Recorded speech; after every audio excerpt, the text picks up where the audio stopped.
Okay, so good morning, all of you. I hope everyone is doing fine and well. Guys, क्या हाल चाल है? Everyone is fine, I hope. Can you hear me out? Just give me a thumbs up. अगर मुझे सुन पा रहे हो सारे सारे लोग तो thumbs up कर दो फटाफट guys. And we will begin with our today's session. Okay, so fine. I hope everyone has joined. चलो हम और 1-2 मिनट वेट कर लेते हैं बाकी स्कूल्स के भी ताकि वो ज्वाइन कर ले, फिर we will start with our session today. तो गाइज लास्ट क्लास में हम ये चैप्टर स्टार्ट किया था हमने, और हम यूकेरियोटिक सेल के सेल वॉल वाले पोर्शन तक हमने कर लिया था. आज के क्लास में गाइज हम इस यूकेरियोटिक सेल के प्लाज्मा मेम्ब्रेन पढ़ेंगे, उसके बाद हम एंडोमेम्ब्रेन सिस्टम तक जाएंगे. ठीक है, तो guys I will be waiting for 1 or 2 more minutes and then will begin the class.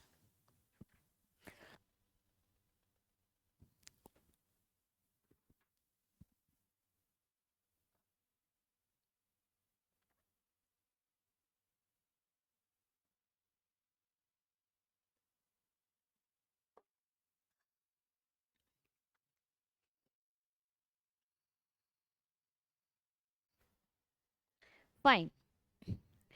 तो ये लास्ट स्लाइड था गाइज जो हमने देखा था कि कॉन्सेंट्रेशन कितना होता है. तो वी सॉ दैट लिपिड्स 40% होती हैं, प्रोटीन्स 52% होते हैं, और कार्बोहाइड्रेट्स एंड अदर्स जो हैं वो 8%, 8% के आसपास होती है. Now how was this deduced? तो ये एक सेल लिया गया था, मेमेलियन आरबीसी सेल. ठीक है, मेच्योर्ड मैमल के आरबीसी सेल्स को निकाले गए थे और उसको रप्चर करके हमने ये इन कॉन्सेंट्रेशंस को देखा था. ये आरबीसी सेल्स हम क्यों लेते हैं गाइस? क्योंकि इसमें न्यूक्लियस की एब्सेंस होती है, इसमें ईआर की एब्सेंस होती है, इसमें गोल्जी एब्सेंट होता है guys. And if nucleus is not present तो जितने भी एंडोमेम्ब्रेन सिस्टम के ऑर्गेनील्स हैं सारे के सारे एब्सेंट रहेंगे. फाइन, चलो the next thing is guys what you need to सी.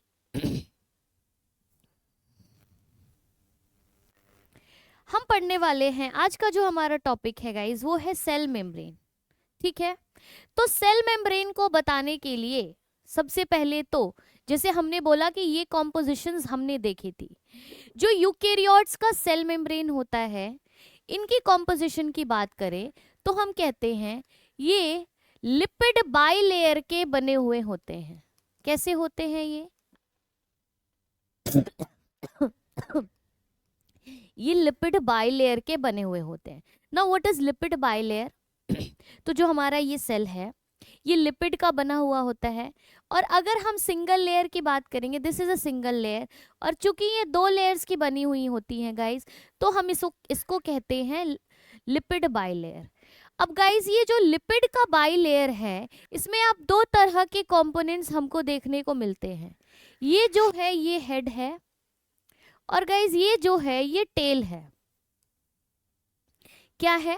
ऊपर वाला जो है उसको हेड कहते हैं और नीचे वाला जो है वो है tail. Now the next thing is guys what you need to see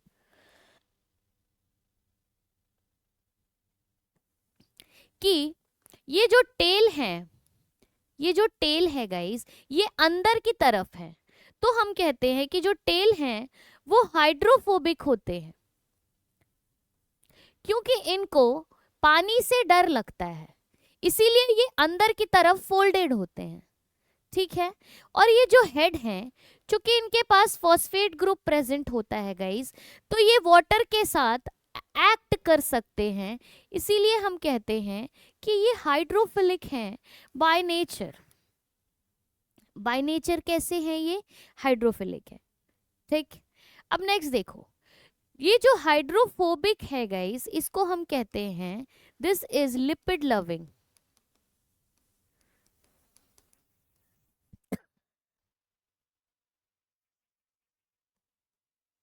this is water loving. और अगर बात करें तो guys this is non polar and this is polar. अब ये जो मैंने डायग्राम बनाया है ये एक प्लाज्मा मेम्ब्रेन का है.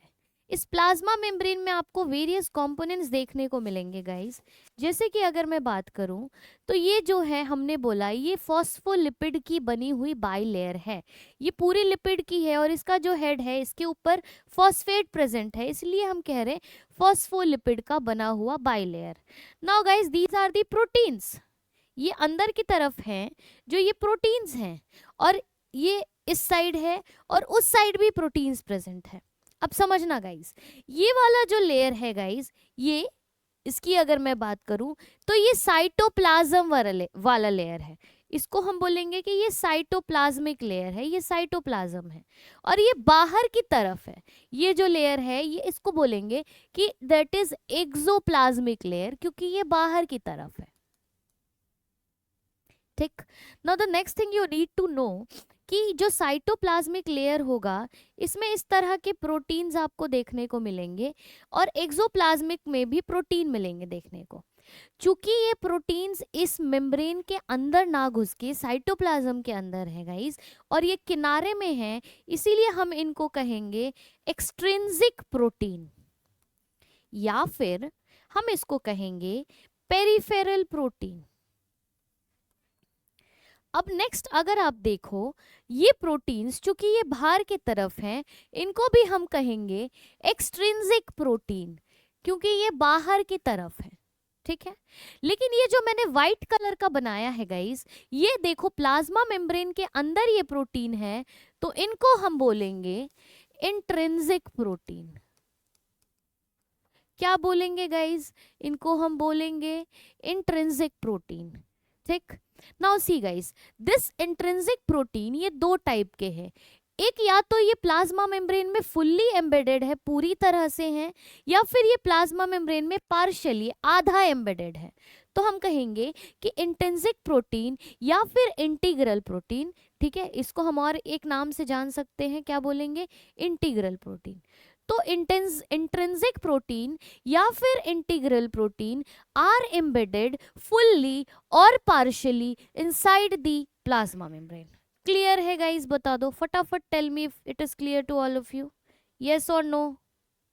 अरे हाँ या ना बताओ, give me a thumbs up guys. मुझे कुछ नहीं पता चलेगा whether you guys are able to understand. If you are understanding thumbs up दे दो फटाफट। बोल नहीं सकते हो, चलो I can understand that, thumbs up तो दे ही सकते हो ना? Okay nice.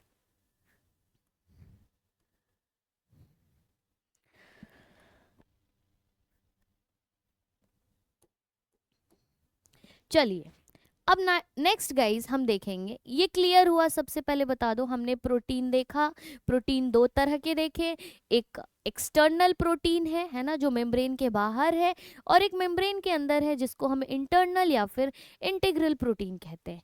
Now the next thing is guys कि हेड पे प्रेजेंट है ये। ठीक है, ये जो रेड रेड है ये गाइज कुछ और नहीं, ये शुगर है। फाइन। अगर यही शुगर आपके लिपिड पे प्रेजेंट है तो इसको आप बोलोगे, देखो ये लिपिड है ना, अगर यही शुगर लिपिड पे प्रेजेंट है तो इसको आप बोलोगे गाइस ग्लाइकोलिपिड। क्या बोलोगे? ग्लाइकोलिपिड। अगर यही शुगर गाइस प्रोटीन पे प्रेजेंट है तो इसको आप बोलोगे ग्लाइकोप्रोटीन। क्या बोलोगे? ग्लाइकोप्रोटीन। तो it can be either glycolipid और it can be either glycoprotein, based on कि ये लिपिड पे प्रेजेंट है या फिर प्रोटीन पे प्रेजेंट है। ठीक। अब कुछ बच्चे होंगे जिनको ये डाउट होगा, मैम चलो इतनी बना दी, ये ऑरेंज कलर का क्या बना रखा है? तो गाइस ये ऑरेंज वाला जो है इसको हम कहते हैं कोलेस्टेरॉल। क्या कहते हैं गाइस? इसको कहते हैं कोलेस्ट्रॉल। क्या है ये? Now listen every one of you, please listen, ध्यान दो। अब देखो, अगर मैं आपको बोलूं कि इनकी फंक्शंस क्या है, व्हाट आर द फंक्शंस, हालांकि मैं अलग से लिखूंगी तो it's just a wastage of time. ये क्रैश कोर्स है तो आपका काम क्या है कि आपको सुनना है, कोई डाउट आती है तो माइक को अनम्यूट करना है, ठीक है, और मुझसे सवाल पूछनी है। Okay, so you have to focus, जो भी मैं बता रही हूँ आराम से सुनिए, आसानी से सुनिए, फोकस होके सुनिए, और जहां पे डाउट आए, wherever you find that it you are not able to understand, please do stop me and ask me then and there. चल नेक्स्ट देखो गाइस, ये जो शुगर होता है, शुगर का काम क्या होता है? तो शुगर का दो काम होता है।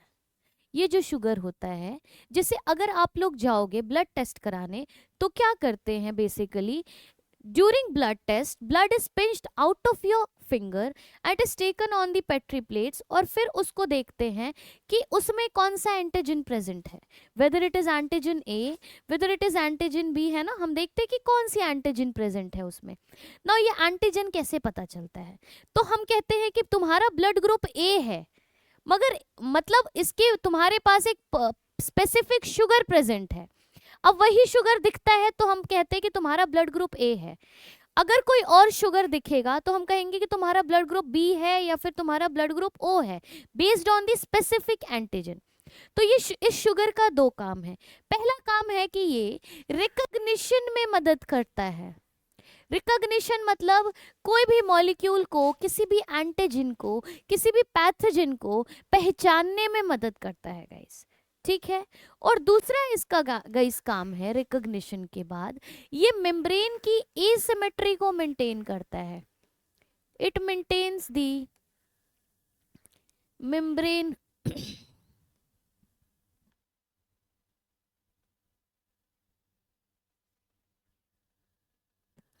एसिमेट्री, ये मेम्ब्रेन की एसिमेट्री को मेंटेन करता है। क्लियर? बताइए, इतनी बातें क्लियर हुई? ठीक। अब नेक्स्ट देखो,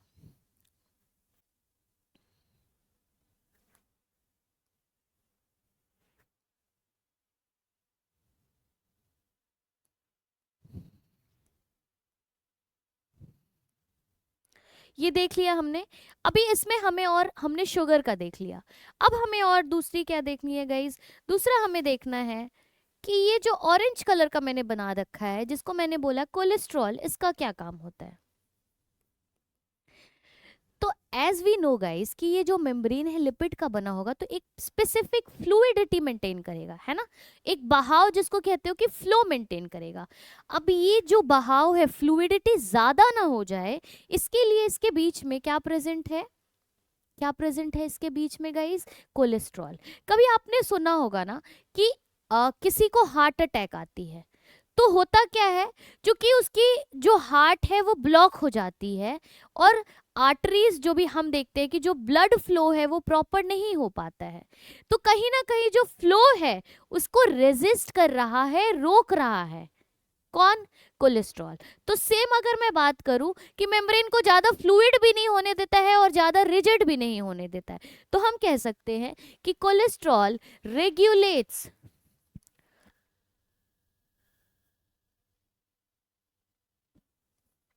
flow of the plasma membrane. अब नेक्स्ट आते हैं गाइस, पेरिफेरल प्रोटीन्स क्या होते हैं? जैसे मैंने बताया कि ये एक्सटर्नली प्रेजेंट होते हैं। अब देखो, इस साइड जो है, कौन से साइड? साइटोप्लाज्म के साइड ज्यादा एक्सटर्नल, एक्सट्रिंसिक या पेरिफेरल प्रोटीन्स मिलेंगे with respect to extrinsic side, यानी कि एक्सोप्लाज्म के साइड। ठीक। दो बातें हमेशा याद रखनी है कि बेस्ड ऑन हमने क्या किया कि हमने मेम्ब्रेन को रप्चर किया, पंक्चर किया, उसको हमने क्या किया, उसमें हमने पिन चुभोया, और पिन चुभो के देखा हमने कि कौन सा प्रोटीन हम आसानी से एक्सट्रैक्ट कर सकते हैं।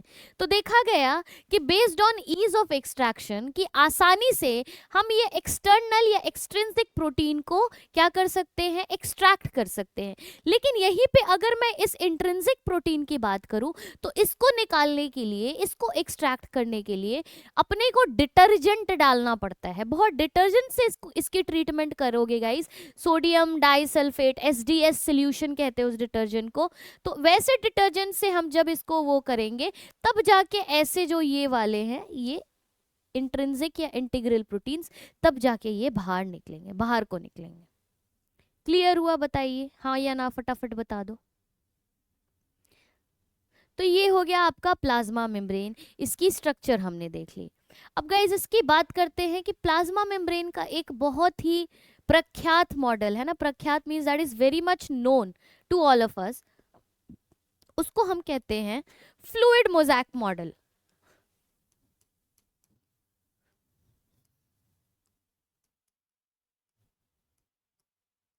गाइस प्लीज मुझे एक चीज आप लोग बताओगे कि इस चैप्टर के लिए कितने लेक्चर्स मिले हुए हैं? प्लीज टाइप करके मुझे बता दो, how many lectures are provided for this chapter? Anyone, any of the school, please बताइए। Do you all have the information regarding it? Type ही कर दो यार। 12th वाले तो बड़ा एक्टिव होते हैं, आप लोग इतने इनएक्टिव हो। You guys are not responding. SOSE sector 23, आप ही बता दो यार। Then we have Shalimar Bagh school, कालका जी, कुछ तो कोई तो बताओ। Civil lines, please let me know. Smart board 11 से आप भी कोई ज्वाइन हो?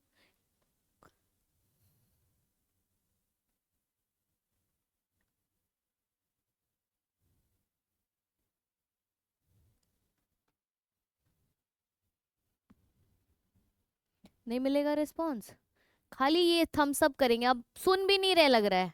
कह रही हूँ कितने लेक्चर्स मिले हैं? Do you know, do you guys have an idea? Yes और नो प्लीज टाइप कर दो। अगर पता है तो मुझे बता दो कि यस इतने लेक्चर्स मिले हैं इसके लिए।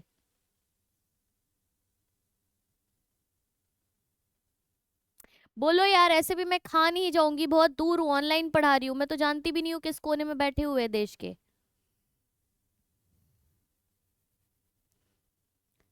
How many lectures? 3, 4? No idea, you don't have any idea?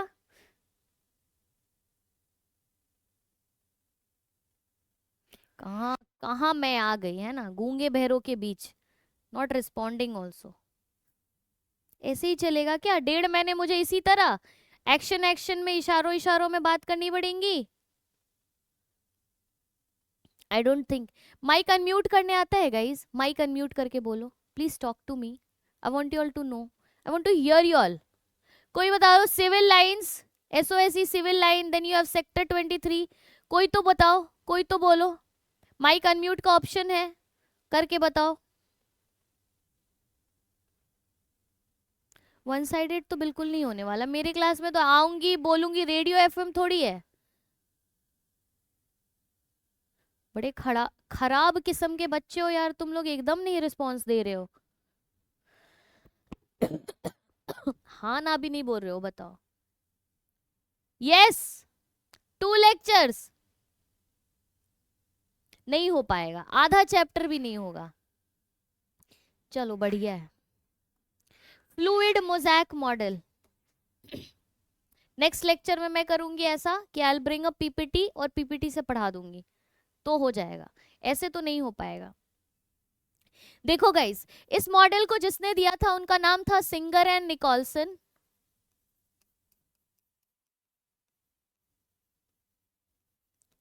ठीक है। And these guys what they said, इन्होंने बहुत सारी बातें कही थी। बोला था कि जो लिपिड है वो ओशियन है, और इसमें जो प्रोटीन है एम्बेडेड वो आइसबर्ग है। बोला था कि प्रोटीन्स जो हैं they are iceberg in the ocean. अब ये फ्लूइड मोज़ैक से क्या मतलब समझते हो? फ्लूइड का मतलब होता है गाइस जो फ्लो करे। फ्लो कौन कर रहा है यहाँ? लिपिड के लिए इनको फ्लूइड बोला। मोज़ैक किसको बोला? प्रोटीन को बोला। मोज़ैक का मतलब होता है इधर उधर रैंडम अरेंजमेंट, रैंडमली प्लेस्ड है। तो प्रोटीन के लिए क्या बोला? मोज़ैक अरेंजमेंट है। नाउ गाइस यू ऑल सी, इन्होंने ये बात बोली कि जो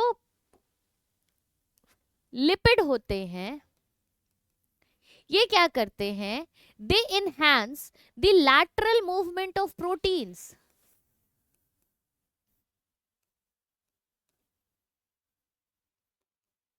लिपिड्स क्या करते हैं कि लिपिड्स फ्लो कर रहे हैं और उसी फ्लो में प्रोटीन भी बह रही है। ठीक है। प्रोटीन का अपना कुछ नहीं है कि प्रोटीन हैज समथिंग दैट वो कोई फोर्स लगाए या फिर कुछ ना कुछ प्रेजेंस दिखाए, नहीं। लिपिड का जो बहाव है उसी में प्रोटीन बह रहा है। तो लिपिड के लिए कहा जाता है कि द जो भी semi permeable nature of lipid helps in the lateral movement of protein, और ये इस तरह से होता है। नेक्स्ट गाइज, इसके बाद देखते हो, जैसे मैंने बताया कि based on ease of extraction जो प्रोटीन्स होते हैं वो दो तरह के होते हैं।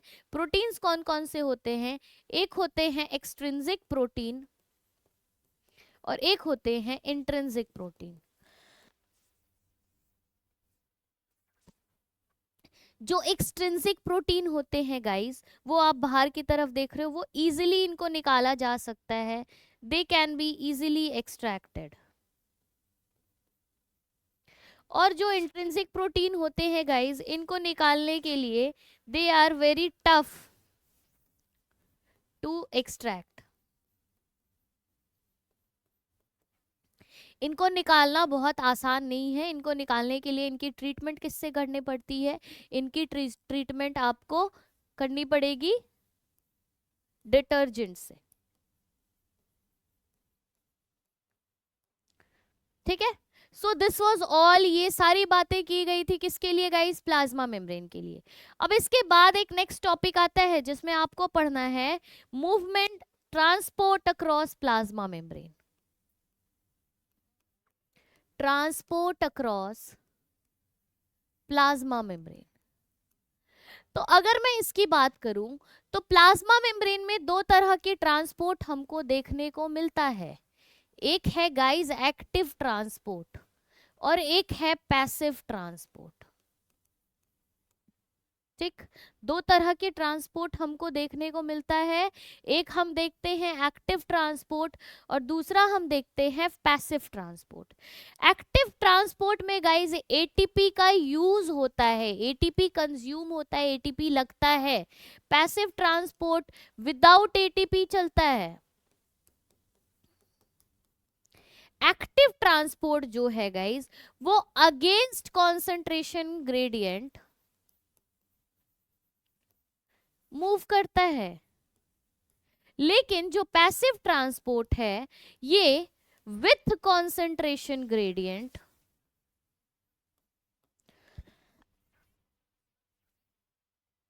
मूव करता है, ठीक है। ये अगेंस्ट कॉन्सेंट्रेशन ग्रेडियंट है और ये विथ कॉन्सेंट्रेशन ग्रेडियंट है। Now the next thing is guys कि हमें ये देखना है कि इसमें कौन कौन से टाइप्स होते हैं। तो अगर मैं अगेंस्ट विथ कॉन्सेंट्रेशन ग्रेडियंट की बात करूं तो इसको हम कहते हैं डाउन हिल मूवमेंट। सीढ़ी से जब नीचे उतरते हो तो कोई भी बल नहीं लगता, कोई भी एनर्जी नहीं लगती है। और सीढ़ी जब चढ़ते हो अप हिल तो उसमें एनर्जी का जरूरत पड़ता है, एनर्जी बल लगता है ना गाइस? तो this is known as uphill movement. Now this passive transport is divided into two. एक होता है अपना सिंपल डिफ्यूजन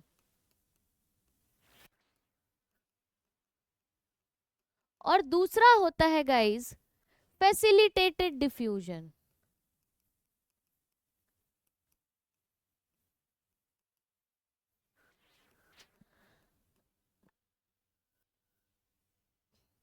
एक होता है सिंपल डिफ्यूजन और दूसरा होता है फैसिलिटेटेड डिफ्यूजन। अब एक चीज समझिए, सिंपल डिफ्यूजन जो होता है वो सिंपली हम कहते हैं कि ज्यादा से कम की तरफ मूवमेंट हो रही है। तो movement of the solute from the higher concentration to the lower concentration, I am so sorry solute बोला, सॉल्वेंट, ठीक है। जब सॉल्वेंट ज्यादा से कम की तरफ मूव करे तो वो सिंपल डिफ्यूजन। फैसिलिटेटेड डिफ्यूजन में गाइस क्या होता है कि यहाँ पे आपको कोई भी एक तरह का आपको कैरियर या फिर आपको टनल प्रोटीन की जरूरत पड़ेगी ताकि फैसिलिटेटेड डिफ्यूजन हो सके, ठीक है। फाइन, फैसिलिटेटेड डिफ्यूजन में आपको यहाँ पे एक कैरियर प्रोटीन की जरूरत पड़ेगी या फिर एक टनल प्रोटीन की जरूरत पड़ेगी। So this is it guys. Now चलिए आगे चलते हैं। एक्टिव ट्रांसपोर्ट में गाइस हमको क्या किस चीज के, इट इज पंप मीडिएटेड। मतलब इसको कराने के लिए हमको पंप की जरूरत पड़ेगी। सिंपली समझना, आपके घर में है ना, घरों में क्या होता है कि you have got that motor, है ना, जो पंप है। तो पानी जब नीचे से ग्राउंड फ्लोर से guys first floor second floor पे चढ़ता है तो इट नीड्स इलेक्ट्रिसिटी, एनर्जी इसको चाहिए होती है।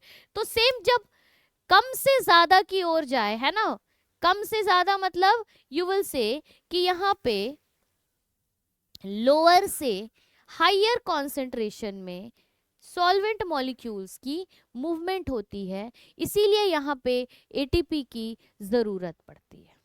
ठीक है, I hope this is clear guys. हमने देख लिया कि जो मॉलिक्यूल्स के ट्रांसपोर्ट है वो दो तरह से होते हैं, एक एक्टिव और एक पैसिव। पैसिव ट्रांसपोर्ट दो तरह का होता है, एक होता है सिंपल डिफ्यूजन और एक होता है फैसिलिटेटेड डिफ्यूजन। सिंपल डिफ्यूजन में हम क्या देखेंगे, हायर से लोअर कॉन्सेंट्रेशन में मॉलिक्यूल्स मूव कर रहा है। फैसिलिटेटेड डिफ्यूजन में भी सेम ही होगा, लेकिन यहाँ पे गाइज हम हाँ, इसमें आप देखो एक चीज और, सिंपल डिफ्यूजन में जो मॉलिक्यूल्स को हम मूव कराएंगे वो मॉलिक्यूल्स न्यूट्रली चार्ज्ड होंगे, मतलब उनके पास कोई भी चार्ज प्रेजेंट नहीं होगा, न्यूट्रली चार्ज्ड होंगे। लेकिन फैसिलिटेटेड डिफ्यूजन में जिन मॉलिक्यूल्स को हम पास कराएंगे मेम्ब्रेन से, उनके पास they will be charged molecules, they will be charge molecules. अब इसके पास चार्ज होगा गाइज, इसी के लिए हमको क्या चाहिए होगा, हमको एक कैरियर चाहिए होगा या फिर हमको टनल प्रोटीन्स चाहिए होंगी, कुछ ना कुछ मदद कराने के लिए हमें चाहिए होगा। फाइन, बताओ हाँ या ना।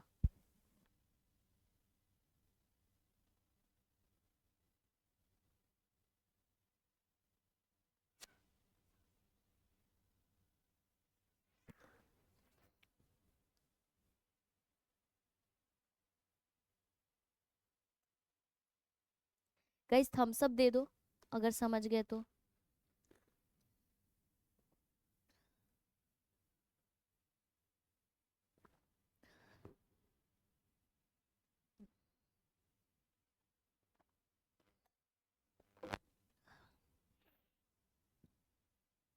चलिए,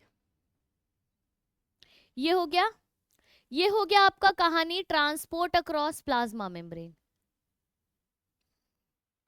ठीक है, देखिए मैं एक बार, ये एनसीईआरटी है, एनसीईआरटी में मेंशन्ड है कहाँ पे कि आपको मेम्ब्रेन जो है परमिएबल सिलेक्टिवली है, तो इसमें पैसिव ट्रांसपोर्ट भी होगा।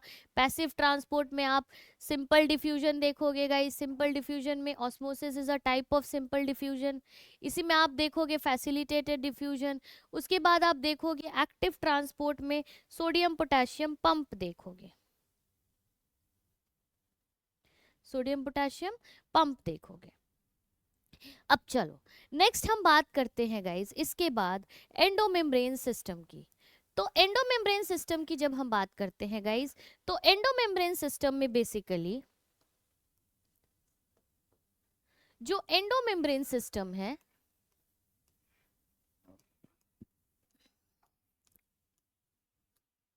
ये निकल रहा है न्यूक्लियस से। न्यूक्लियस जो है गाइज वो ईआर बनाता है। अगर मैं बोलूं कि ये न्यूक्लियस है, दिस इज द न्यूक्लियस, तो ये जो न्यूक्लियस है गाइज ये क्या करेगा, इसका जो आउटर एनवेलप होगा, the outer envelope of the nucleus, this will form ER बनाएगा। क्या बनाएगा, ईआर बनाएगा। अब ये ईआर जो है गाइज ये दो, आप देखोगे दो टाइप के होंगे। इस ईआर पे कहीं कहीं पे प्रोटीन्स प्रेजेंट होगा, ठीक है, कहीं कहीं पे आप देखोगे इस ईआर पे, आप सॉरी प्रोटीन में बोल रही हूँ, राइबोसोम्स प्रेजेंट होंगे। इस ईआर पे कहीं कहीं पे राइबोसोम्स प्रेजेंट होंगे और इसको हम कहेंगे आर ई आर। ईआर पे अगर राइबोसोम्स प्रेजेंट नहीं हुए गाइस, तो उसको हम बोलेंगे S E R, smooth endoplasmic reticulum, और ऊपर वाले को बोलेंगे rough endoplasmic reticulum. Now the next thing guys,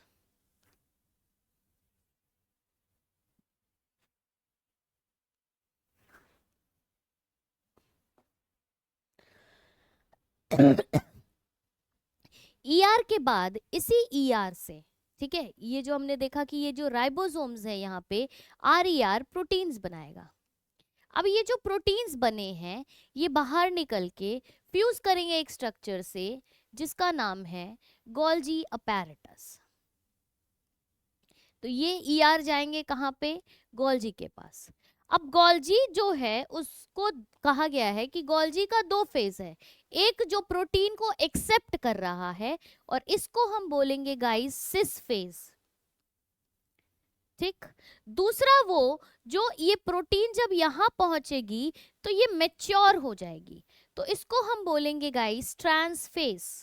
now listen, cis phase जो होती है उसको हम कहते हैं कॉन्वेक्स फेज, कॉन्वेक्स। और ट्रांस जो होता है इसको हम कहते हैं concave phase. What happens in the Golgi is, ये जो प्रोटीन्स मिली है इनको, ये जो सिस फेज का है इसके ऊपर या तो लिपिड ये जो प्रोटीन है इसके ऊपर या तो कार्बोहाइड्रेट लगेगा या फिर इस प्रोटीन के ऊपर गाइस लिपिड लगेगा। अब यही दो जो मॉडिफिकेशन है, चूंकि हम बात करते हैं कि जो गोल्जी है उसका काम होता है प्रोटीन की मॉडिफिकेशन में काम करता है और प्रोटीन का सॉर्टिंग करता है। मॉडिफिकेशन मतलब अगर मैं बात करूं कि क्या क्या करता है तो हम देखते हैं कि ये ग्लाइकोसाइलेशन कराता है, ठीक है। ग्लाइकोसाइलेशन मतलब addition of glucose to the protein molecule, तो ये मॉडिफिकेशन हो गया। सॉर्टिंग का मतलब कि अब इस प्रोटीन को जो इसने रिसीव किया है इसको अलग अलग जगह पे भेजना होगा। से फॉर एग्जाम्पल ये प्लाज्मा मेम्ब्रेन के बाहर भी जा सकता है, यहाँ पे इसको माइटोकॉन्ड्रिया के पास भेजना होगा तो यहाँ पे ये माइटोकॉन्ड्रिया के पास भी भेज सकते हैं। तो गोल्जी का सिंपली काम होता है प्रोटीन को सॉर्ट करना, टैग लगाना कि इसका भाई ये एड्रेस है, ये वहां जाने वाला है, तो इसके साथ ये करते हैं, ठीक। नाउ सी आफ्टर दिस ये जो प्रोटीन है यहां से निकल के इसको जहां जाना होता है गाइस चला जाता है। अब ये जो गोल्जी है गाइस इसी की एक्सटेंशन जो होती है, ये जो गोल्जी का एक्सटेंशन है आप देखते हो कि गोल्जी बॉडी एक्सटेंड करके बनाएगा अब वैक्यूल, ठीक है, वैक्यूल बनाएगा। और वैक्यूल का काम क्या होता है, स्टोरेज करना। किसका, स्टोरेज करना, किस चीज की स्टोरेज, तो हम देखते हैं कि प्लांट्स में जो वैक्यूल होते हैं, प्लांट्स में ऑलमोस्ट जो 90% होता है वो वैक्यूल ही ऑक्यूपाई करते हैं। क्यों, क्योंकि ये जो वैक्यूल्स होते हैं इनको हम कहते हैं सैप वैक्यूल। सैप वैक्यूल जो होता है गाइस उसके ऊपर एक पंप लगा रहता है ऊपर के मेम्ब्रेन में जिसको हम कहते हैं टोनोप्लास्ट। और ये टोनोप्लास्ट क्या करता है, ये टोनोप्लास्ट प्लांट के वैक्यूल के अंदर से प्लांट के बाहर सारे सैप्स और वाटर और मिनरल्स भेजता है। इसीलिए हम कहते हैं कि ये टोनोप्लास्ट जो है इसके पास पोटेशियम और सोडियम का पंप है और ये क्या काम कर रहा है, कम से ज्यादा की तरफ ये इसको भेज रहा है, सॉल्वेंट को भेज रहा है, ठीक है। So this is the SAP vacuole. Now guys the next thing is guys, vacuole में और बात करूं तो कुछ ऐसे ऑर्गेनिजम्स होते हैं, कुछ है और ऐसे ऑर्गेनिजम्स होते हैं जिनके पास होता है फूड वैक्यूल। ये क्या करते हैं, जैसे अमीबा, ये क्या करता है गाइस, ठीक है, जैसे पैरामीशियम, जितने भी आप देखते हो कौन से प्रोटिस्ट, उनके पास फूड वैक्यूल होता है और उस वैक्यूल के अंदर ये फूड को स्टोर करते हैं। देन कुछ और ऐसे ऑर्गेनिजम्स होते हैं जिनके पास वैक्यूल होता है ऑस्मो रेगुलेशन का काम करने के लिए। ऑस्मो रेगुलेशन क्या है, एक प्रोसेस है जिसमें अगर कोई ऑर्गेनिज्म जो कि बहुत ज़्यादा सॉल्टी मैरीन वाटर के पास रह रहा तो उसके बॉडी में वाटर या सॉल्ट जाने की प्रोबेबिलिटी होती है, तो उस वैक्यूल के थ्रू वो क्या करता है, अपने आप को एक ऑस्मो रेगुलेशन का प्रोसेस से मेंटेन करता है कि अपने बॉडी के अंदर जो भी पानी गई है उसको बाहर रिलीज करता है, ठीक है। तो और लास्ट में गाइस हम देखते हैं बैक्टीरिया में गैस वैक्यूल, जो कि क्या करता है, ये ब्योंसी यानी कि फ्लोटेशन, बैक्टीरिया का जो सेल है ना, उसको कहीं पे डूबने नहीं देगा, उसको क्या फ्लोट कराने में मदद करेगा। तो ये 4 तरह के वैक्यूल्स हमको देखने को मिलता है। नाउ गाइस इसके बाद आता है नेक्स्ट, जो उसको कहते हैं लाइसोसोम। लाइसोसोम का काम क्या होता है, लाइसोसोम क्या करता है? तो गाइज अगर हम लाइसोसोम्स की बात करें तो हम देखते हैं कि जो लाइसोसोम्स होते हैं उनको हम कहते हैं कि दे आर दी वंस जो ऑटोफैजी करते हैं। क्या करते हैं वो? ऑटोफैजी के प्रोसेस को करते हैं, कंप्लीट करते हैं। अब ये ऑटोफैजी क्या है? तो लाइसोसोम्स को कहते हैं हम सुसाइडल बैग। लाइसोसोम को क्या कहते हैं guys? Suicidal bag. Suicidal bag क्या करता है? What does suicidal bag do guys? तो if I want to tell you कि लाइसोसोम का क्या होता है फंक्शन, तो ये जो लाइसोसोम है इसके अंदर बहुत सारे एंजाइम्स प्रेजेंट होते हैं।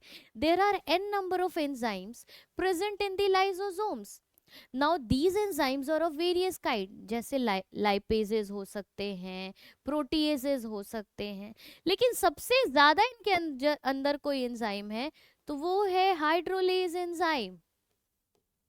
Now guys, these hydrolases are nothing else but these are acid hydrolases. क्या है ये? एसिड हाइड्रोलेजेस एंजाइम है। ये करते क्या है गाइस? तो जब लाइसोसोम अपने प्राइमरी स्ट्रक्चर में होता है तो वो इनएक्टिव स्टेज में होता है। लाइसोसोम एक्टिव तब होता है जब इसका पीएच एसिडिक हो जाए, दैट इज 5.5 पीएच पे लाइसोसोम एक्टिव होता है। और इसी 5.5 पीएच पे जब ये एक्टिव होता है तो ये बाकी सारे ऑर्गेनील्स है ना, जिनकी रिक्वायरमेंट नहीं है, उनको मार देता है, किल कर देता है। और किल करते करते एक टाइम ऐसा आता है गाइस जब इसकी कंडीशन बहुत ज़्यादा एसिडिक हो जाती है, जिसकी वजह से इसको खुद ऑटोफेजी अपने आप को किल करना पड़ता है। Now guys this killing is known as apoptosis.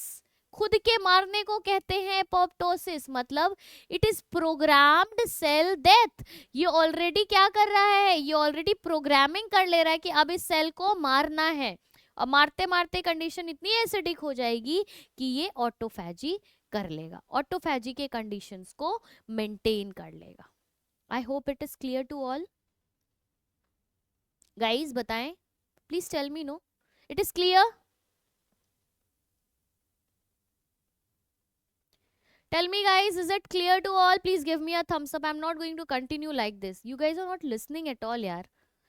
Neither responding. Is it the way you respond?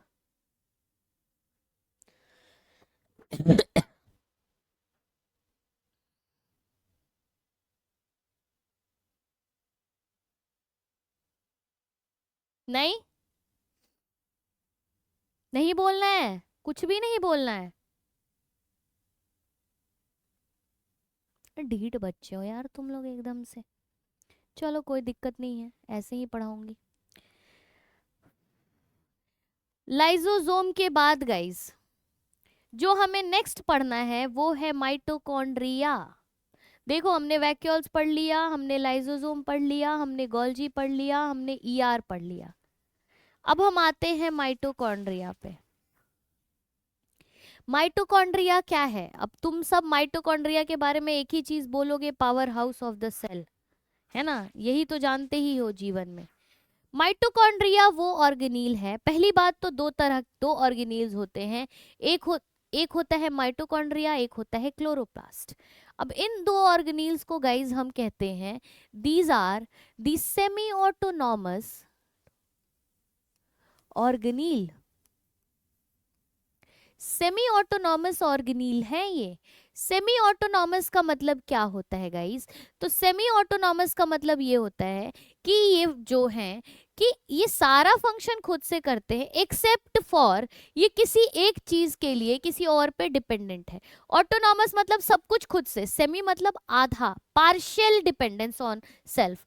तो सेमी ऑटोनॉमस में आप देखते हो गाइस कि ये साइटोप्लाज्म पे डिपेंड करते हैं अपने सारे फिजियोलॉजिकल एक्टिविटीज को करने के लिए। ये साइटोप्लाज्म पे डिपेंड करते हैं किस लिए? फिजियोलॉजिकल एक्टिविटीज करने के लिए। अपने सारे फिजियोलॉजिकल एक्टिविटीज करने के लिए ये साइटोप्लाज्म पे डिपेंडेंट करते हैं। रेस्ट ये अपना सारा काम खुद से करते हैं। क्यों? क्योंकि इनके पास अपना डीएनए होता है, इनके पास अपना आरएनए होता है, इनके पास अपनी प्रोटीन होती है। ठीक है, ये सब इनके पास अपना होता है, इसीलिए इनको कहते हैं हम कि ये सेमी ऑटोनॉमस ऑर्गेनील कहलाते हैं। नाउ गाइस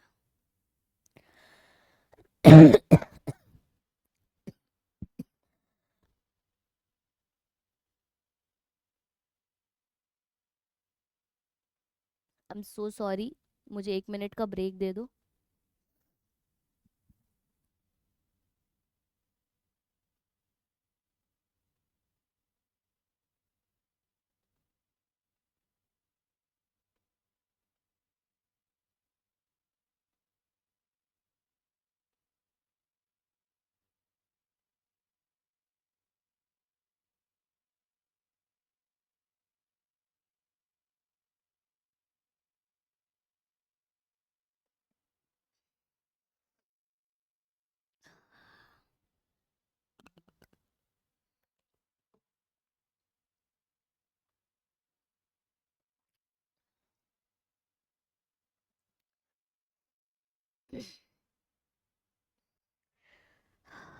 चलिए, तो क्योंकि इनके पास अपना डीएनए होता है, इनके पास अपना आरएनए होता है और इनके पास अपनी प्रोटीन होती है, लेकिन ये सारे फंक्शन करने के लिए किस पे डिपेंड होते हैं? अपना फिजियोलॉजिकल एक्टिविटीज करने के लिए साइटोप्लाज्म पे डिपेंड होते हैं, इसीलिए इनको सेमी ऑटोनॉमस ऑर्गेनील कहते हैं। अब गाइज ये जो इनके पास डीएनए होता है ना, वो अगर मैं बात करूं इस इनके पास सॉरी, डीएनए होता है, आरएनए होता है, अपनी प्रोटीन होती है। और गाइस प्रोटीन कब होता है? जब किसी के पास अपना राइबोसोम हो तभी वो प्रोटीन बना सकता है। अब गाइस इनके पास जो राइबोसोम, इनका जो राइबोसोम है वो 70s राइबोसोम है। मतलब जो माइटोकॉन्ड्रिया हो गया गाइस, जो क्लोरोप्लास्ट हो गया, इन सब के पास किस तरह के राइबोसोम्स आपको देखने को मिलेंगे? इन सब के पास आपको 70s टाइप के राइबोसोम्स देखने को मिलेंगे। फाइन, नाउ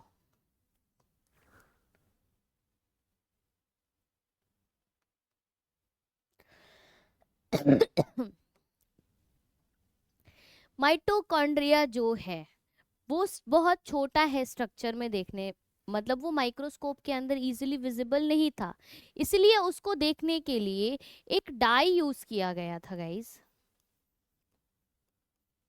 इस डाई का नाम है जेनस ग्रीन। तब जाके ये विजिबल हुआ था माइक्रोस्कोप के अंदर। अगर मैं और बात करूं तो माइक्रो जो माइटोकॉन्ड्रिया होता है वो 0.1 माइक्रोमीटर से लेके कुछ यही है 0.2 माइक्रोमीटर तक, है ना। Over here they have given you the measurement mitochondria का। कि इनकी साइज की बात करूं गाइस तो हाँ देखो क्या कह रहे हैं कि दे आर 0.2 से 1.0, ओके मैंने उल्टा लिख दिया। 0.2 माइक्रोमीटर से लेके गाइस 1 माइक्रोमीटर तक, 1.0 माइक्रोमीटर तक ये रेंज करते हैं। ठीक, यहाँ पे दे हैव ऑलरेडी गिवन कि दिस इज द साइज 0.1 से 1.0 तक, 0.2 से 1.0 माइक्रोमीटर तक। और इनकी लेंथ जो होती है वो 1 से 4 माइक्रोमीटर तक होता है। So they have given this as diameter. और इनकी जो लेंथ है गाइस वो है 1 माइक्रोमीटर से लेके 1.0 माइक्रोमीटर से लेके 4.0 माइक्रोमीटर तक। तो ये आपको देखने को मिलता है। ठीक है, चलो नेक्स्ट गाइस।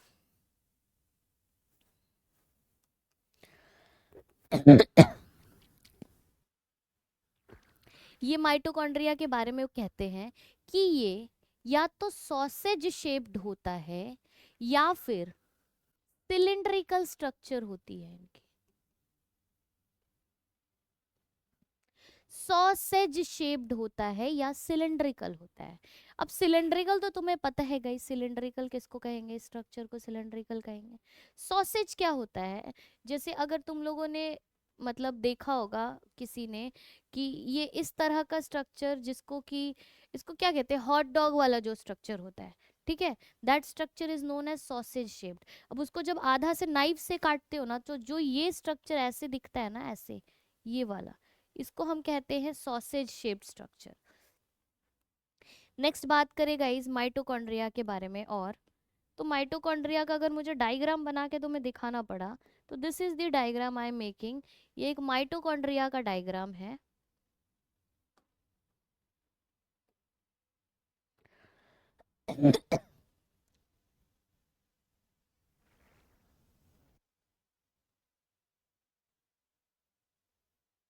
ठीक है, this is the structure of a mitochondria. अब इस माइटोकॉन्ड्रिया के अंदर बात करें तो ये माइटोकॉन्ड्रिया का मैट्रिक्स हो गया। ये क्या हो गया, ये मैट्रिक्स हो गया। अब गाइस देखो, ये आउटर मेम्ब्रेन है माइटोकॉन्ड्रिया का, ये इनर मेम्ब्रेन है माइटोकॉन्ड्रिया का, और ये इंटर मेम्ब्रेन स्पेस है माइटोकॉन्ड्रिया का। क्या है, इंटर मेम्ब्रेन स्पेस है माइटोकॉन्ड्रिया का। नाउ गाइस, ये जो ऐसे स्ट्रक्चर है जो इनर मेम्ब्रेन है वो इस तरह से फोल्डेड है, इस स्ट्रक्चर को हम कह रहे हैं गाइस क्रिस्टे।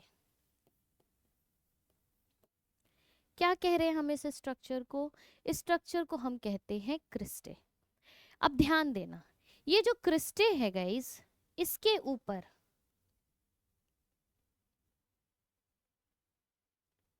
इस तरह का स्ट्रक्चर प्रेजेंट है जिसको हम क्या कहते हैं, ऑक्सीजोम। और यही वो स्ट्रक्चर है गाइस जो क्या करता है, एटीपी बनाता है। ठीक, माइटोकॉन्ड्रिया के अंदर और क्या मिलता है, तो माइटोकॉन्ड्रिया के अंदर आपको क्या मिल रहा है, double stranded single circular DNA. ठीक है, क्या मिल रहा है, डबल स्ट्रैंडेड का एक सर्कुलर डीएनए मिल रहा है।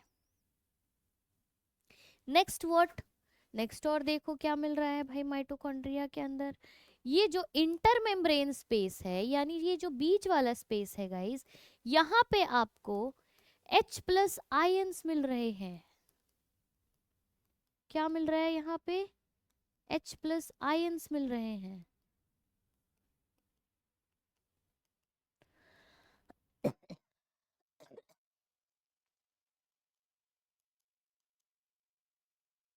क्या मिल रहा है, H+ आयंस मिल रहे हैं, हाइड्रोनियम आयंस।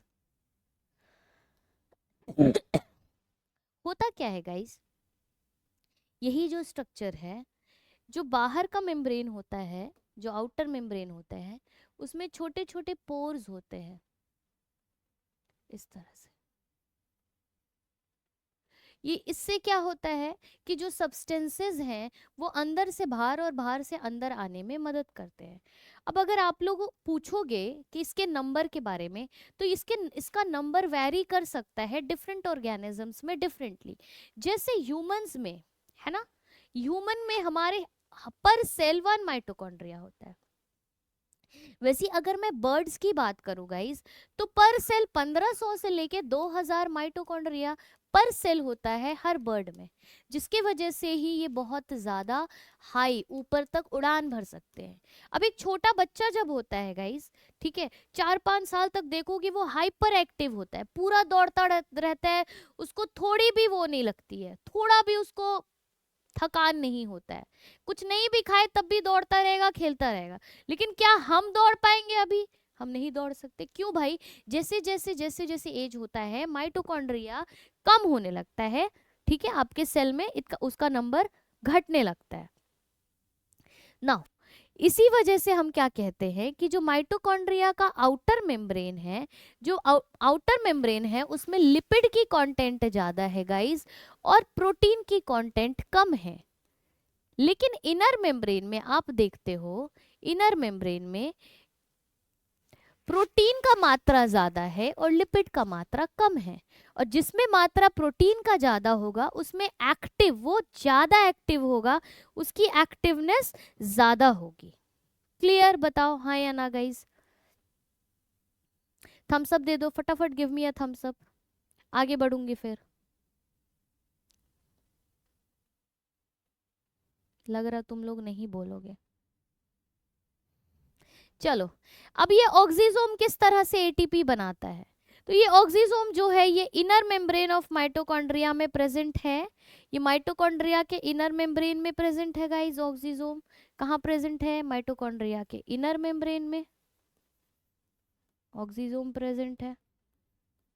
और ये क्या करता है? ऑक्सीजोम का काम क्या होता है? ऑक्सीजोम्स जो होते हैं वो इंटर मेम्ब्रेन स्पेस से यहाँ से H+ आयंस को लेके आते हैं, ठीक है, और इनर मेम्ब्रेन में एडीपी में पीआई जोड़ देते हैं और एटीपी बनाते हैं।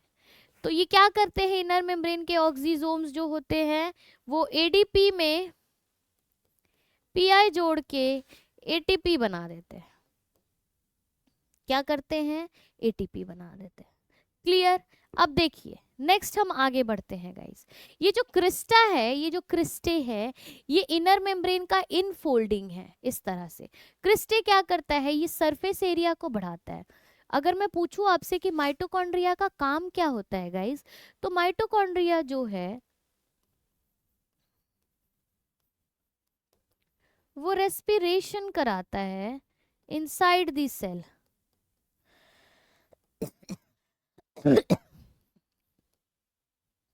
सेल में क्या कराता है गाइस? रेस्पिरेशन कराता है। क्लियर हुआ? बताएं। आई होप गाइस सबको समझ में आ रहा है ना? चलो आगे और बढ़ा जाए, और आगे बढ़ा जाए।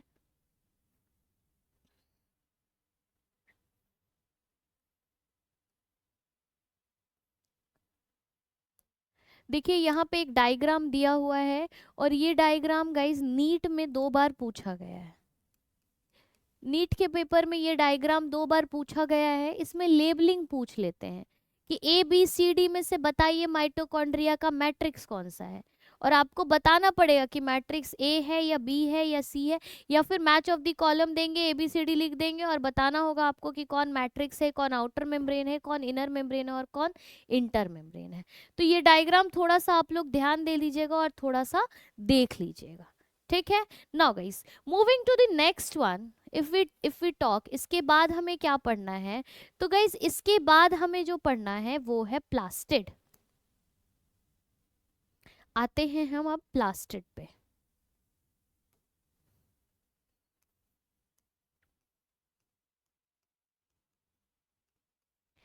प्लास्टिड की बात करूं गाइस, तो बेस्ड ऑन कि ये इसमें कलर प्रेजेंट है या एब्सेंट है, ये 2 तरह के होते हैं, सॉरी 3 तरह के होते हैं, ठीक है। अगर इनके पास कलर एब्सेंट है तो उसको हम कहते हैं ल्यूकोप्लास्ट। अगर इनके पास कलर प्रेजेंट है तो उसको हम कहते हैं क्रोमोप्लास्ट, ठीक है। कोई सर्टेन कुछ डिफरेंट कलर्स होंगे, ब्राइट कलर्स, तो क्रोमोप्लास्ट। और अगर ग्रीन उरीन कलर का प्रेजेंट है तो इसको हम बोलेंगे क्लोरोप्लास्ट।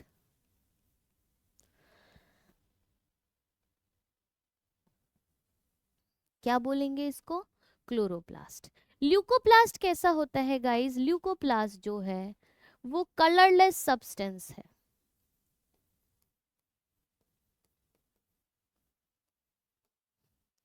क्रोमोप्लास्ट आप देखोगे ब्राइट ग्रीन कलर, ग्रीन कह रही हूँ, ब्राइट कलर्स के मिलेंगे। जैसे जो भी सब्जी आप बहुत ज्यादा ब्राइट देखते हो, ठीक है, जैसे कि रेड वाला कैप्सिकम हो गया, है ना, या फिर आप देखोगे कि जो क्या कहते हैं उसको, जैलपिनोज होंगे, ब्लू, बहुत ज्यादा ब्लू कलर में, ठीक। तो जितने भी ब्राइट कलर्स हैं वो कौन इम्पार्ट करता है? क्रोमोप्लास्ट। और क्लोरोप्लास्ट गाइज ये प्लांट में प्रेजेंट होते हैं, ठीक है, और ये बैक्टीरिया में भी प्रेजेंट होते हैं। इनका काम क्या होता है गाइस? क्लोरोफिल प्रेजेंट होता है इनके अंदर। अरे यार, क्या प्रेजेंट होता है इनके अंदर? क्लोरोफिल का मॉलिक्यूल। अब ध्यान देना गाइस, क्रोमोप्लास्ट में हम कहते हैं कि इनके पास कैरोटीन और ज़ैंथोफिल नाम के पिगमेंट प्रेजेंट होते हैं, जो इनको ये कलर इम्पार्ट करते हैं। इनके पास गाइस क्लोरोफिल भी प्रेजेंट होता है, कैरोटीन भी प्रेजेंट होता है, और ज़ैंथोफिल भी प्रेजेंट होता है। ठीक है, समझ पा रहे हो? तो ये due to the presence of these things.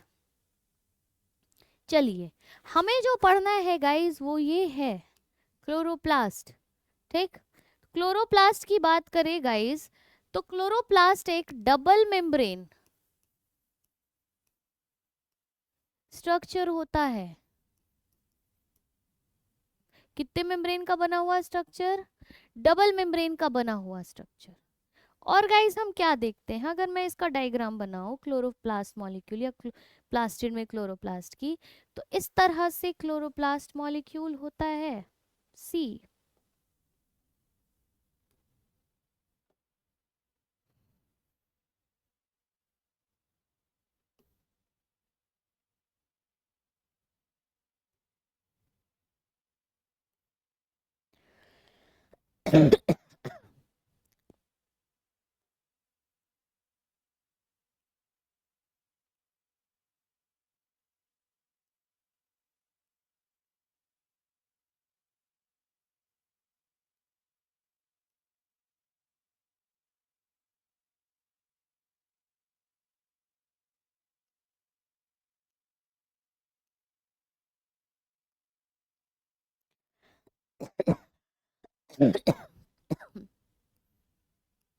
ध्यान दीजिए, ये हुआ आपका आउटर मेम्ब्रेन,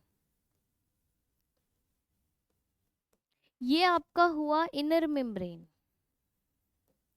गाइज ये जो आप देख रहे हो, ये इसको हम एक को कहते हैं थाइलाकॉइड, और पूरे ऐसे जो थाइलाकॉइड एक पे एक अरेंज्ड है गाइज, इसको हम कहते हैं ग्रैनम। और बहुत सारा ग्रैनम मिलके बनाता है इस सारे स्ट्रक्चर को, इकट्ठे हम कहते हैं ग्रैना। ना गाइज ये जो ग्रीन वाला है इसको कहते हैं स्ट्रोमल लैमेले।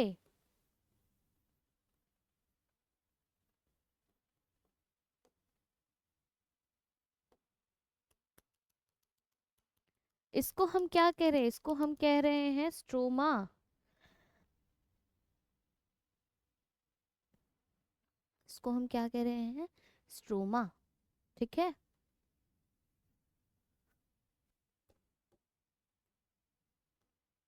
चलिए अब हम देखते हैं, अब हम क्या देखेंगे गाइस, कि इसमें भी ऑक्सीजोम्स का प्रेजेंट होता है, लेकिन कहाँ पे? इस थाइलाकॉइड के मेम्ब्रेन आउटर साइड में ऑक्सीजोम्स का प्रेजेंट होता है, प्रेजेंस होता है, क्योंकि एटीपी इसके अंदर भी बनती है। Now the next thing is guys कि हमें ये देखने को मिलता है, हमें क्या देखने को मिलता है गाइस, तो हमें ये देखने को मिलता है कि जैसे ही आप पूछोगे इसका फंक्शन क्या होता है, ठीक है, तो जैसे ही सनलाइट पड़ती है, सनलाइट इस थाइलाकॉइड मेम्ब्रेन के अंदर पड़ती है, और हमें जब थाइलाकॉइड मेम्ब्रेन के अंदर सनलाइट पड़ती है गाइस, तो हम देखते हैं कि इसमें जो वाटर मॉलिक्यूल्स है H2O, ये टूट जाता है H प्लस और O2 में। ठीक, O2 क्या होता है? सेल से बाहर रिलीज हो जाता है, लेकिन H प्लस सेल के अंदर रह जाता है। अब ये जो H प्लस है ये इस थाइलाकॉइड मेम्ब्रेन के अंदर है, तो ये ऑक्सीजोम इस H प्लस को यूज करके ADP में PI जोड़ेगा और ATP बना देगा। कहाँ? स्ट्रोमा के अंदर। ये जो है इसको हम मैट्रिक्स को क्या कह रहे हैं? स्ट्रोमा कह रहे हैं। तो स्ट्रोमा के अंदर आपको ATP की फॉर्मेशन देखने को मिलती है, लेकिन ये ATP जो है ये प्लांट्स यूज कर लेते हैं ड्यूरिंग फोटोसिंथेसिस। ठीक है, जब मैं फोटोसिंथेसिस पढ़ाऊंगी तब उसमें पढ़ाऊंगी कि फोटोसिंथेसिस में किस तरह से एटीपी जो बन रहा है वो यूज हो रहा है और कैसे कैसे चीजें कैसी कैसी चल रही हैं। ठीक, now guys this is all about chloroplast. This, ये हमने जो देखा, हमने प्लास्टिड देखा। अब प्लास्टिड में देखो गाइस, ये सेम डायग्राम है जो मैंने हैंडमेड बनाया अभी बोर्ड पे, सेम डायग्राम को बनाया है। और outer membrane, inner membrane, granum, stroma, stromal lamellae के बारे में बता रखा है। I hope it is fine, सबको समझ में आया। देखो अब नेक्स्ट जो देखना है गाइस, नेक्स्ट जो हमें बात करना है वो है, हम बात करेंगे राइबोसोम्स पे। तो हम नेक्स्ट चलते हैं, नेक्स्ट टॉपिक हमारा है राइबोसोम्स। राइबोसोम्स हमें पता है कि राइबोसोम्स दो तरह के होते हैं, देयर आर टू टाइप्स। एक होता है 70S राइबोसोम और एक होता है 80S राइबोसोम। 70S राइबोसोम, जो राइबोसोम होते हैं उनमें दो सब यूनिट्स होते हैं, ठीक है, they are made up of two subunits. और ये जो सब यूनिट्स हैं ये लार्जर सब यूनिट होता है और एक होता है स्मॉलर सब unit. 70S is made up of 50S and 30S, whereas 80S is made up of 60S and 40S. S क्या होता है guys? S is the Swedberg's unit.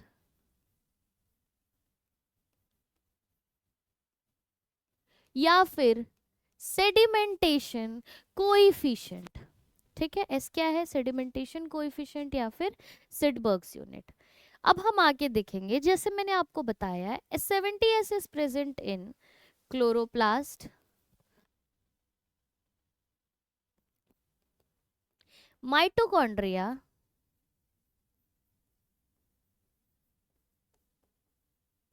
And prokaryotic cell, whereas 80S is present in cytoplasm and eukaryotic cell।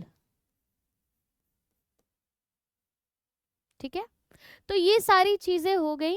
और ribosomes अगर मैं दिखाऊं काम क्या करता है गाइज, ये प्रोटीन की सिंथेसिस करता है। क्या करता है ये? प्रोटीन की सिंथेसिस करता है। कब? जब ट्रांसलेशन पढ़ोगे 12th में तो वहां पे प्रोटीन सिंथेसिस करता है, किस तरह से करता है वो वहां पे उस पार्ट में आपको पढ़ना है।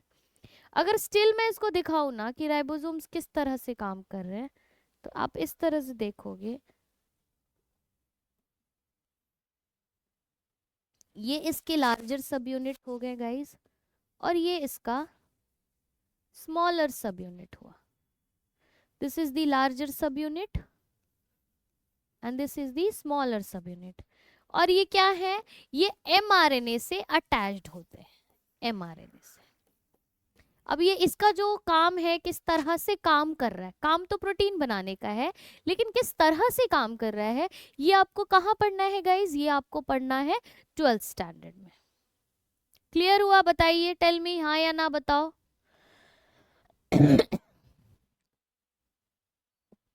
हाँ या ना यार, कम से कम तुम लोग वो तो कर दो यार, कम से कम give me a thumbs up guys. It's so monotonous ना, you not responding a bit मतलब एकदम से नहीं रिस्पॉन्ड कर रहे हो। एक थम्स अप के लिए मैं तब से बोल रही हूँ, अगर समझ रहे हो तो दे दो थम्स अप।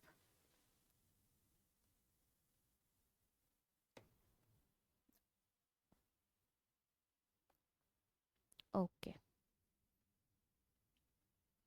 चलो, तो नाउ गाइस ये हो गया कहानी किसका? ये कहानी हो गया हमारा राइबोसोम्स का। अब गाइस इसके बाद जो नेक्स्ट टॉपिक पे आते हैं उसको हम कहेंगे साइटोस्केलेटन। ठीक है, जो हमारा नेक्स्ट टॉपिक है गाइस उसका नाम है cytoskeleton.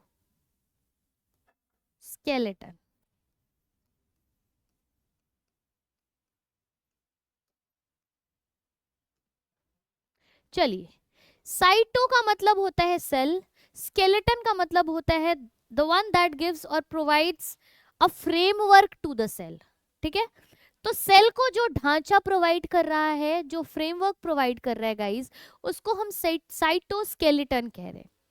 Now the next thing, if I you will tell you all is, cyto जैसे मैंने बताया आपको सेल, और स्केलेटन जो है फ्रेमवर्क। तो सेल को जो फ्रेमवर्क प्रोवाइड कर रहा है, जो ढांचा प्रोवाइड कर रहा है, उसी को हम साइटोस्केलेटन कह रहे हैं। नाउ लिसन, अगर हम बात करें कि साइटोस्केलेटन कितने टाइप्स के होते हैं, तो there are 3 types of cytoskeleton guys. ठीक है, कौन कौन से होते हैं? दे आर माइक्रो फिलामेंट, है ना, दे आर इंटरमीडिएट फिलामेंट,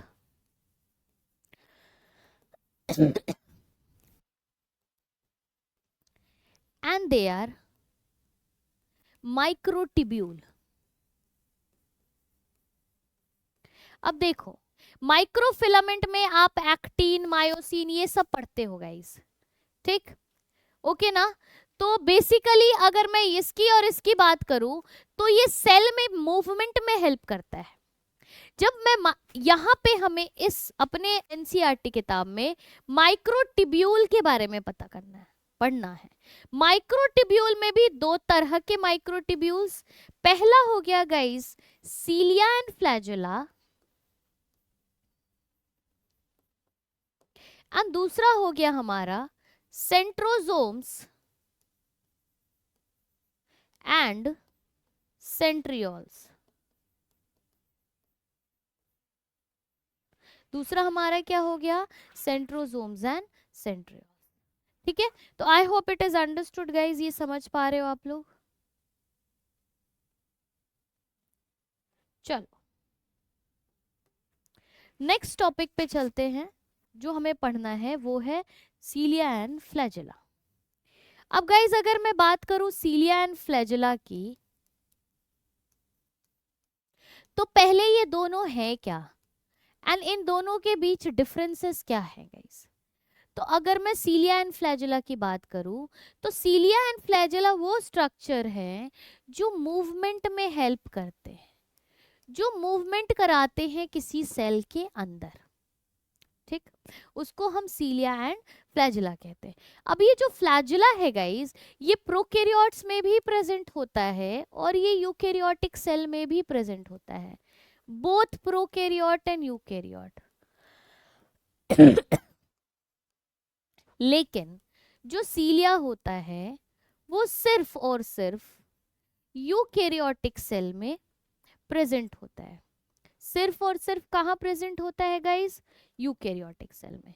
अगर मैं और इसको इलेबोरेटेड बताऊं, तो अगर ये एक बॉडी है, एक सेल है, तो उसमें ये सेल जो होगा वो फ्लैजेला होगा, और ये सेल्स जो होंगे गाइस वो सीलिया होगा। तो हम क्या देख रहे हैं कि जो फ्लैजेला है उसका स्ट्रक्चर कैसा है? फ्लैजेला का स्ट्रक्चर कैसा है गाइस? लार्ज है ना, बड़ा स्ट्रक्चर है। पर नंबर कैसा है? नंबर इसका स्मॉल है। सीलिया को देखोगे तो सीलिया का जो स्ट्रक्चर है वो स्मॉल है, लेकिन कितने नंबर में है? तो बहुत सारा प्रेजेंट है। तो नंबर कैसा है गाइस? मेनी इन नंबर, बहुत सारे नंबर में प्रेजेंट है। ठीक, तो ये कुल मिलाजुला के बात करें तो ये हुआ।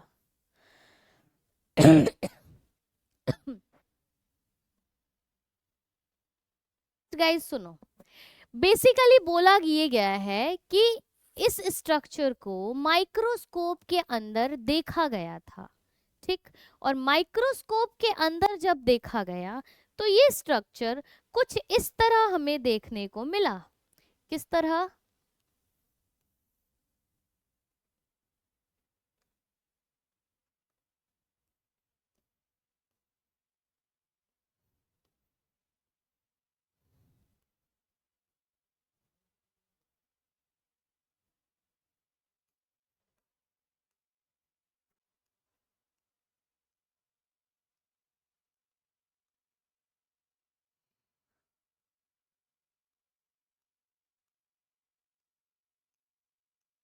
देखो कुछ इस तरह से स्ट्रक्चर देखने को मिला जिसमें आपने देखा कि 9 रिंग्ड स्ट्रक्चर है और ये 3 3 के सेट में है।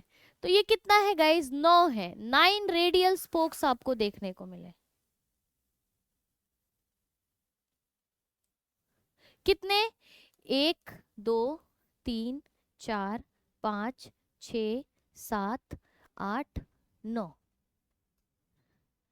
कैसा अरेंजमेंट देखने को मिला गाइस? 9 इस तरह से देखो, यहाँ पे दिया हुआ है।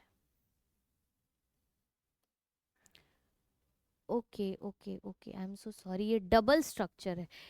अच्छा चलो कोई नहीं, ये जो मैं स्ट्रक्चर बता रही हूँ ये पहले देख लो इधर पे। ये स्ट्रक्चर सेंट्रोजोम का देखते हैं, ठीक है? अब ये बना दिया है तो इसी को देख लो। ये जो स्ट्रक्चर है ये सेंट्रोजोम का है।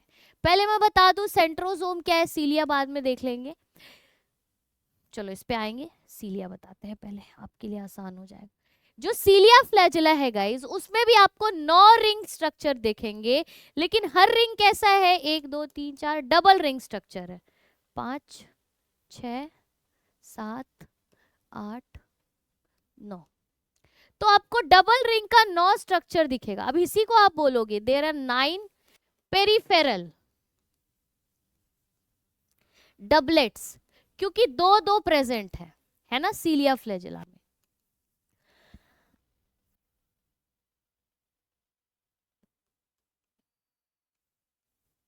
दो दो प्रेजेंट है। इसका जो बीच में है, बीच में भी गाइज आपको 2 स्ट्रक्चर मिलेगा, लेकिन ये सिंगलेट है, मतलब एक एक करके 2। तो इस पूरे स्ट्रक्चर को हम कहते हैं 9+2 स्ट्रक्चर। ये 9 हुआ और ये 2 हुआ। अब इस स्ट्रक्चर में गाइज आप देखोगे कि जो दूसरा मॉलिक्यूल होगा, अगर मैं इसको अल्फा और इसको बीटा कहती हूँ, इसको अल्फा इसको बीटा कहती हूँ, कि तो बीटा जो है, यानी बीटा जो है वो अल्फा के साथ लिंक्ड है, चेन बना रहा है। इसी को हम बोलेंगे गाइस डाइसल्फाइड ब्रिज। तो बीटा जो है वो अल्फा के साथ डाइसल्फाइड ब्रिज बना के हैं, इस तरह से लिंक्ड है।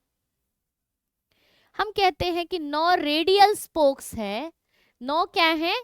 रेडियल स्पोक्स हैं, जो रेडियल्स पे प्रेजेंट है, और 2 क्या है गाइस? सेंटर में प्रेजेंट है। अब ये जो दोनों सेंटर में प्रेजेंट है इसको कहते हैं सेंट्रल हब। और सेंट्रल हब से ये हर एक 9 जो है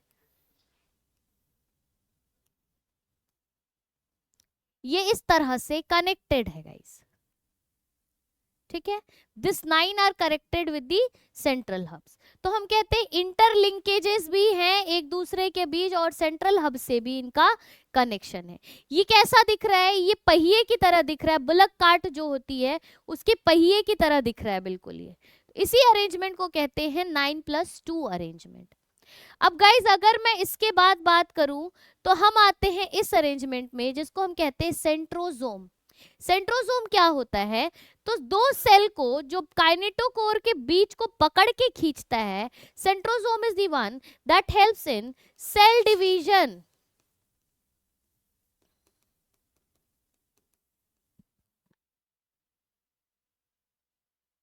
सेल डिवीजन कराने में मदद करता है सेंट्रोजोम्स, ठीक है? काइनेटोकोर को बीच से पकड़ के खींचता है। अब एक सेंट्रोजोम 2 सेंट्रियोल से बना हुआ है। देखो इस स्ट्रक्चर को क्या बोलोगे? सेंट्रियोल। क्या है ये? 90 डिग्री स्ट्रक्चर है, परपेंडिकुलर स्ट्रक्चर है। तो जब 2 सेंट्रियोल एक दूसरे से परपेंडिकुलरली अरेंज्ड होते हैं तो उसको हम कहते हैं क्या? सेंट्रोजोम। उस स्ट्रक्चर को क्या कहते हो? सेंट्रोजोम। और ये गाइस ये बीच वाला जो स्पेस है ना, ये जो बीच वाला स्पेस है ये खाली है, इसीलिए इस अरेंजमेंट को हम कहते हैं गाइस 9+0 अरेंजमेंट। क्या कहते हैं इसको? 9+0 अरेंजमेंट। क्या कराता है ये? सेल डिवीजन करवाता है। तो guys now we are left with only one topic, है ना, न्यूक्लियस। और न्यूक्लियस मैं आपको अगले क्लास में पढ़ाऊंगी, ठीक, नेक्स्ट क्लास में, क्योंकि we are running short of time. तो जहाँ तक पढ़ के आया you will be provided with this PDF, आप लोग रिविजन कर लेना। नेक्स्ट क्लास में मैं न्यूक्लियस पढ़ाऊंगी और इसके आगे वाला टॉपिक विल स्टार्ट ऑन। ठीक है गाइस, चलो मिलते हैं अगले क्लास में, तब तक के लिए thank you all of you, have a nice day, bye bye and see you all soon.